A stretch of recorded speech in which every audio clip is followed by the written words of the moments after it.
प्यारे अभ्यर्थियों नमस्कार। स्वागत है एक बार फिर से नई क्लास में आप सभी का। तो आज की क्लास में हम दोस्तों सीईटी 2023 की परीक्षा के लिए राजस्थान जीके के अति महत्वपूर्ण प्रश्नों पर चर्चा करने वाले हैं। आपको मालूम है कि 2023 में सीईटी चाहे 12th लेवल हो या फिर ग्रेजुएशन लेवल, राजस्थान जीके के प्रश्न उसमें पूछे जाएंगे। तो राजस्थान जीके के बहुत ही महत्वपूर्ण प्रश्न आज की क्लास में हम चर्चा करने वाले हैं। तो जितने भी छात्र छात्राएं 2023 की किसी भी कंपटीशन एग्जाम चाहे सीईटी हो, बीएसटीसी हो या फिर रीट मेंस हो, उसके लिए आज की क्लास महत्वपूर्ण होने वाली है। तो बिना किसी देर की क्लास को शुरू करते हैं। पहला क्वेश्चन आपके सामने है, जोहर मेला कहां पर लगता है?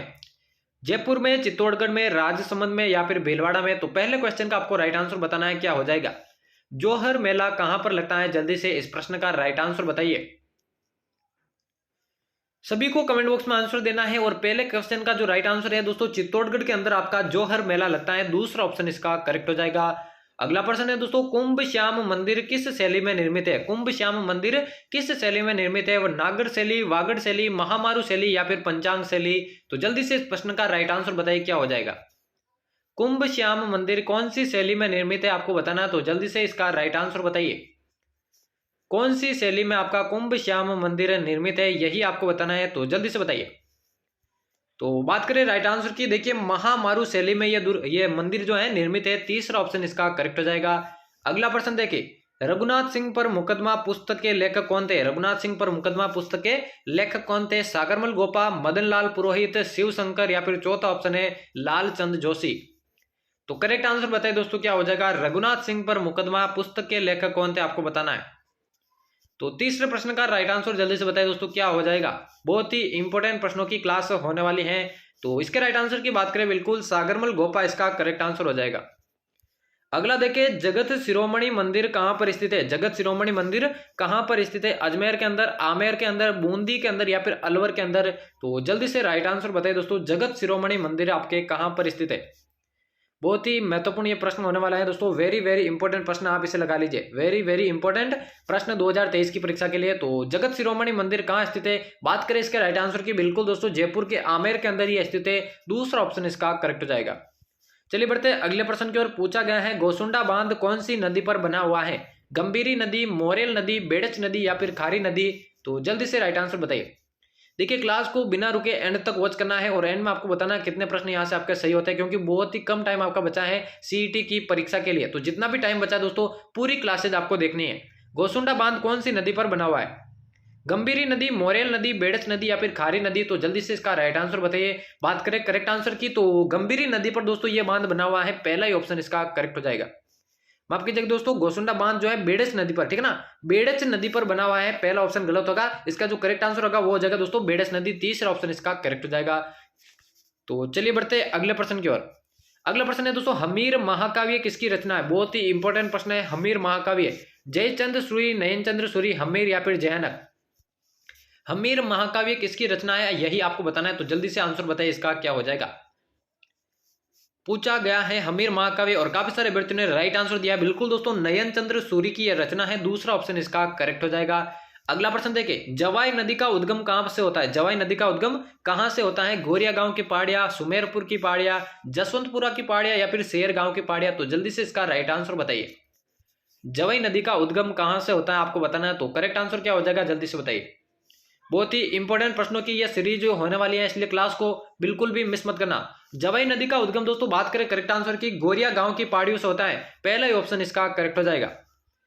अगला है दोस्तों, राजस्थान में सहकारिता आंदोलन की शुरुआत कहां से हुई थी? राजस्थान में सहकारिता आंदोलन की शुरुआत कहां से हुई थी? उदयपुर, बांसवाड़ा, अजमेर या फिर नागौर? देखिए दोस्तों ऐसी क्लासेज अगर आपने पिछली क्लासेज नहीं देखी है तो दोस्तों इस चैनल की प्लेलिस्ट में आपको वो क्लासेज मिल जाएगी। अगर आपने नहीं देखी तो जल्दी से देख लीजिए, क्योंकि उनको अगर आप देख लेते हैं तो दोस्तों एक भी प्रश्न आपका गलत नहीं होने वाला है, ये मैं दावा करता हूं। तो जल्दी से जाइए चैनल को सब्सक्राइब करके इस चैनल की प्लेलिस्ट विजिट कीजिए, जहां पर राजस्थान जीके के ऐसे महत्वपूर्ण प्रश्न है जो कि सीधे कंपटीशन एग्जाम में पूछे जाते हैं। तो फिलहाल इस प्रश्न का राइट आंसर बताइए, राजस्थान में सहकारिता आंदोलन की शुरुआत कहां से हुई? तो राइट आंसर की बात करें, बिल्कुल अजमेर इसका करेक्ट आंसर हो जाएगा। अगला प्रश्न देखिए, राष्ट्रीय वन नीति के अनुसार राजस्थान में वन होने चाहिए 25%, 29%, 33% या फिर 5%? यानी कि राष्ट्रीय वन नीति के अनुसार राजस्थान में मिनिमम कितने वन होने चाहिए, यानी जरूरी वन कितने होने चाहिए? तो राइट आंसर बताइए, क्या हो जाएगा? करेक्ट आंसर बताइए दोस्तों, क्या हो जाएगा इस प्रश्न का, जल्दी से। तो देखिए दोस्तों 33% वन आपके होने ही चाहिए, ऐसा राष्ट्रीय वन नीति कहती है। तो तीसरा ऑप्शन इसका करेक्ट हो जाएगा। अगला है, निम्न में से जय नारायण व्यास का संबंध किससे है? बहुत ही इंपॉर्टेंट प्रश्न है। जय नारायण व्यास का संबंध किससे है? जयपुर से, जोधपुर से, बीकानेर से या फिर उदयपुर से? तो करेक्ट आंसर आपको बताना है, क्या हो जाएगा। आपको मालूम है दोस्तों, जय नारायण व्यास को आपके शेर ए राजस्थान की उपाधि प्राप्त है। शेर ए राजस्थान के नाम से उन्हें जाना जाता है। उनका संबंध कहां से है आपको बताना है। तो जल्दी से इस प्रश्न का राइट आंसर बताइए। देखिए जय नारायण व्यास का जो संबंध है जोधपुर से है। इंपॉर्टेंट प्रश्न है, याद कर लीजिए, जोधपुर। दूसरा ऑप्शन इसका करेक्ट हो जाएगा। अगला है, दादू पंत के अधिकतम ग्रंथ किस भाषा में लिखे गए हैं? दादू पंत के अधिकतम ग्रंथ किस भाषा में लिखे गए हैं? मेवाड़ी, मारवाड़ी, हाड़ौती या फिर ढूंढाड़ी? तो करेक्ट आंसर इसका बताइए, क्या हो जाएगा। दादू पंत के अधिकतम ग्रंथ कौन सी भाषा के अंदर लिखे गए थे आपको बताना है। तो बहुत ही इंपॉर्टेंट यह प्रश्न होने वाला है। तो जल्दी से आंसर इसका बताइए। देखिए कमेंट में बताना आपको सभी आंसर। अगर आप किसी भी कंपटीशन एग्जाम की सीईटी 2023, बीएसटीसी 2023 या फिर रीट मेंस एग्जाम 2023 या 2023 की ऐसी कोई भी परीक्षा जिसमें राजस्थान जीके पूछा जाता है, उसके लिए यह चैनल महत्वपूर्ण हो सकता है। तो चैनल को जरूर सब्सक्राइब कर देना। दादू पंत के अधिकतम ग्रंथ दोस्तों बिल्कुल ढूंढाड़ी भाषा में लिखे गए थे। चौथा ऑप्शन इसका करेक्ट हो जाएगा। अगला देखे, टेराकोटा कला के लिए प्रसिद्ध है। वेरी वेरी इंपॉर्टेंट प्रश्न है दोस्तों। टेराकोटा कला के लिए कौन सा प्रसिद्ध है? मोलेला गांव, हाथी गांव, फलोदी या फिर गजनेर? तो कौन सा स्थान जो है टेराकोटा कला के लिए प्रसिद्ध है, यही आपको बताना है। तो क्या हो जाएगा इस प्रश्न का करेक्ट आंसर, जल्दी से बताइए।